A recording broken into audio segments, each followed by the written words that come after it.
देखिए किस प्रकार का दोहरा चरित्र सरकार का है। जहां भ्रष्टाचार पर ज़ीरो टॉलरेंस की बातें करते हैं, गांधीवादी बनते हैं, लेकिन वो नकाब उतर चुका है।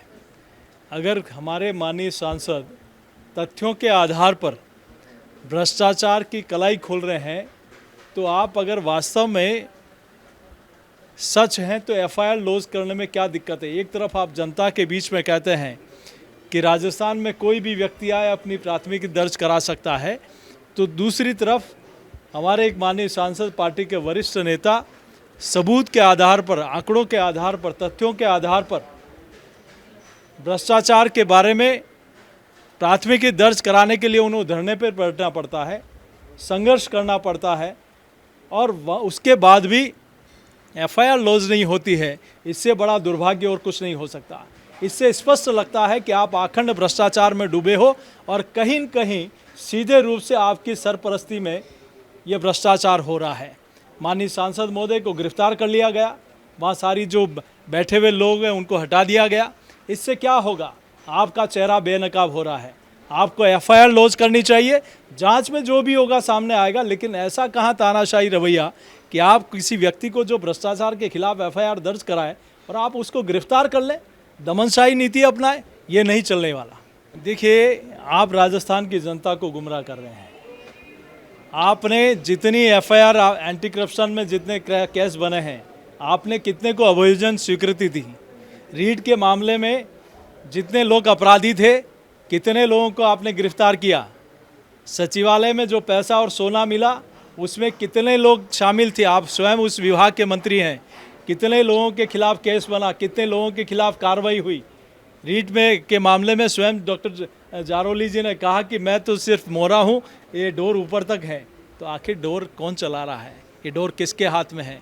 कौन ये खुला भ्रष्टाचार का तांडव मचा रहा है? ये राजस्थान की जनता सहन नहीं करेगी। तो इसीलिए ये प्रश्न मैं भी आपसे कर रहा हूँ कि स्पष्ट जनता के सामने जाना चाहिए कि दोहरा चरित्र है।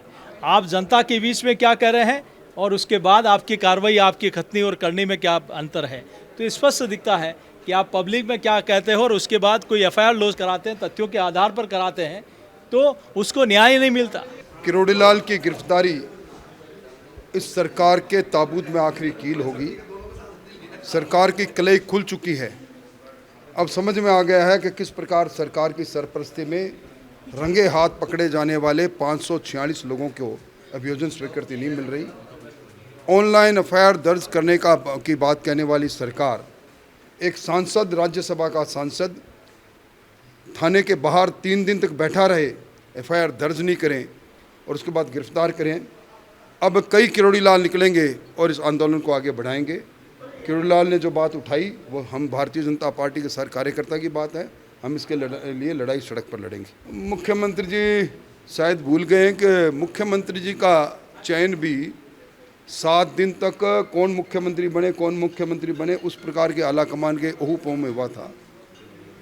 अब कांग्रेस अपने असंतोष को ढकने के लिए कई प्रकार के ढकोसले कर रही है।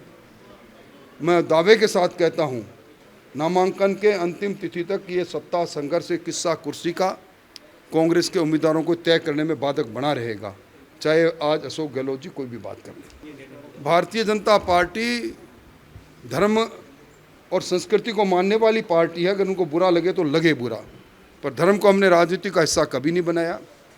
मुख्यमंत्री जी के सबसे बड़े नेता ने हिंदू की जो व्याख्या की थी और हिंदुत्व को आतंकवादी से जोड़ा था, शायद वो भ्रमित हो जाते हैं। चोले के ऊपर से जनेऊ पहनने से कोई हिंदू नहीं बनता। सबको मालूम है कि गहलोत साहब की सरपरस्ती के अंदर इसके सांप्रदायिकता की आग में पूरा राजस्थान झुलसा है।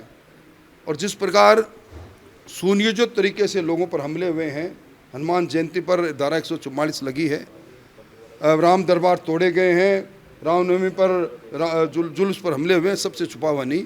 अब अपने खोए हुए जन आधार को ढूंढने के लिए हम पर आरोप लगा रहे हैं।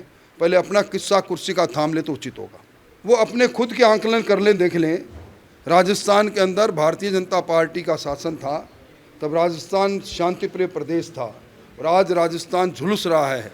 कभी छबड़ा जलता है, कभी भीलवाड़ा जलता है, कभी करौली जलती है। इसलिए उनके इन दावों से कुछ होगा नहीं। वो जो भी बात कह रहे हैं उस हर एक चीज़ के पीछे उनका राजनीतिक हेतु होता है। मैं समझता हूं कि राजनीतिक हेतु साधने के लिए वो इस प्रकार के अनर्गल बयान देते हैं, गैर जिम्मेदाराना बयान देते हैं।